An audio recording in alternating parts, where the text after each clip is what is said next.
الحمد لله رب العالمين والصلاة والسلام على سيد الأنبياء والمرسلين أما بعد فأعوذ بالله من الشيطان الرجيم بسم الله الرحمن الرحيم. Lesson number 2 discusses ilm, knowledge and its types. The definition of knowledge, the ta'rif of ilm. It states that ilm, the linguistic meaning of it is to know, knowing. And the technical meaning of ilm is husulu surati shay'i fil aqli.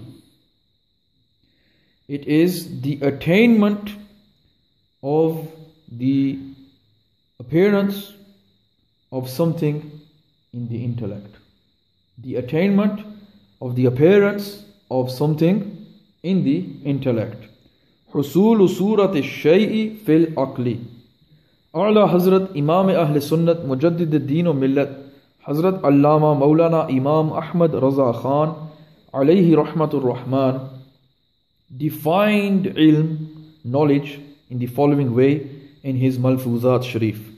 He states that ilm, knowledge, is that nur, that light, which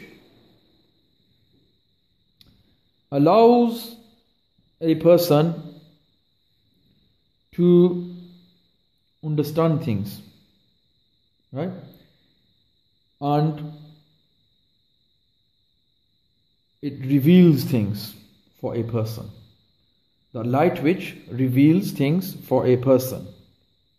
And whatever thing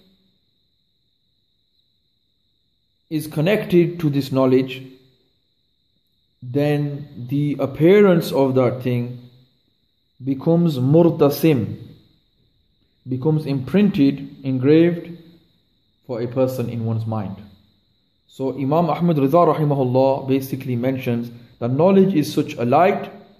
By this light it reveals things for a person, such that whatever this knowledge, this light is attached to, that thing becomes imprinted within one's mind.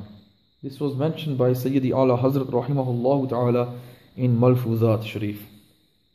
Then it goes on to classify ilm into different types. The types of knowledge. Number 1, tasawwur. That knowledge which does not have a hukm in it. It has no hukm, no order regarding it. For example, the knowledge of Zaid. The knowledge of Zaid. But there is no hukm attached to Zaid. Therefore, this is just tasawwur. Secondly, number 2, the second type of knowledge of ilm is that type of ilm in which a hukm is found. Right? An order is found. For example, Zaid is standing, Zaid is not standing. This is tasdeeq, because it has a hukm attached to Zaid, therefore it is tasdeeq. So we mentioned hukm here. There is no hukm in tasawwur, there is hukm in tasdeeq. What is hukm? What is the meaning of hukm?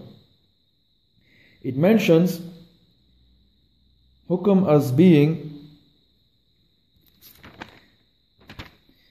nisbatu amrin ila amrin akhara ijaban aw salban. It is the connection, the nisbat of one thing to another thing, positively or negatively. Like in our example, we had Zaid is standing, that would have been a nisbat which is ijabi. And then when it said Zaid is not standing in the example, that would be nisbat which is salabi. Right? And that is the definition of hukm. So hukm is nisbatu amrin ila amrin akhara ijaban aw salban. Right? So then,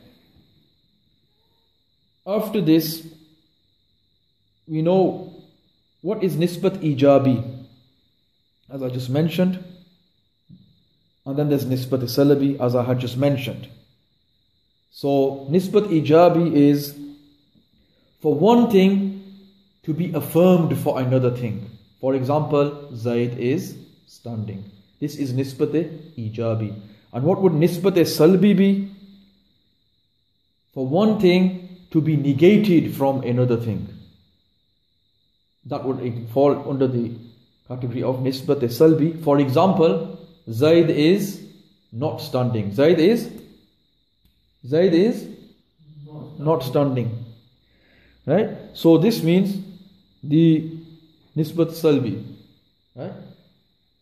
Then it mentions some wadahat here, elaborates something further, and states that only the knowledge of Zaid, the knowledge of just Zaid, is tasawwur.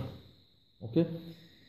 And when there is the nisbat, the connection of standing or not standing connected to Zaid, right? When this is involved, then it becomes tasdeeq, because the tasdeeq has hukm. And remember, we said hukm is nisbatu amrin ila amrin akhara ijaban aw salban, the connection of something towards something else in affirmation or in negation.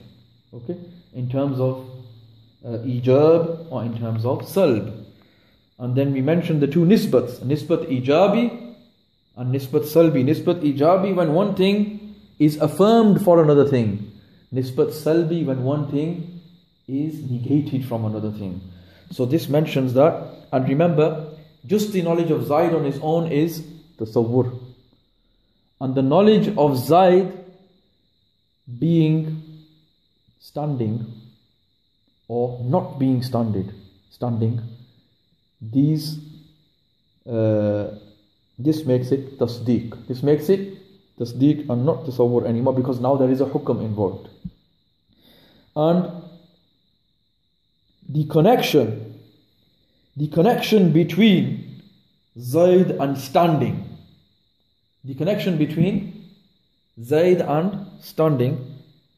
that nisbat, it is known as hukm. Okay, that is known as hukm.